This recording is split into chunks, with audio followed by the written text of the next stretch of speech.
अच्छा, अब मैं दवाइयों को लेकर मंत्री जी सवाल करना चाहूंगी क्योंकि कई बार सुविधाएं दी जाती हैं, बेहतरी की ओर कदम उठाए जा रहे हैं, लेकिन ऐसा होता है कि हर 2-4 दिन में दवाइयों की क्वालिटी को लेकर सवाल उठ जाते हैं कि दवाइयां ठीक क्वालिटी की नहीं मिल रही। कहीं कहीं से ऐसी खबरें आती हैं, तो उनके लिए ऐसा क्या किया जा रहा है?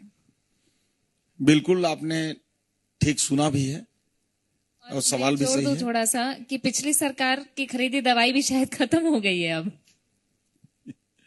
पिछले बार मैंने बोला था कि जो दवाइयां और रिजेंट हैं और मशीन हैं, हम रियल में 1 आध साल तक खरीदे ही नहीं। कारण ये था कि जहां गोडाउन खोलिए पूरा भरा भरा कार्टून पे खरीद कर रखे हैं, नए नए उपकरण रखे हैं।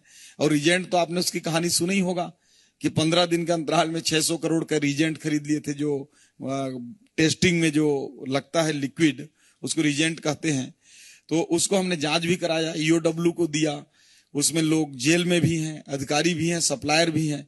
अब वो सही में खत्म हो गया, लेकिन चिंता मत करिए, हमने टेंडर्स भी कर लिए हैं और उसकी जो रिक्रूटमेंट्स हैं, जो प्रिक्रूटमेंट है, जो उसका भंडारण है, वो हम चालू कर दिए हैं। और साथ ही साथ जो दवाइयां के बारे में आपने बताया कि कुछ दवाइयां क्वालिटी की बातें आ रही थी, कुछ गुणवत्ता विहीन बात आ रही थी, तो उसके लिए हमने कर दिया है कि कोई भी दवाई अब खरीदी होगी तो पहले कागज में रहा होगा, लेकिन फिजिकल में अब उसका रेंडम जो है उस लाट का 3-4 सैंपल हम लेंगे और उसको तत्काल चेक कराकर वो मानक होगा तभी उपयोग में होगा, नहीं तो उनको वापस करेंगे।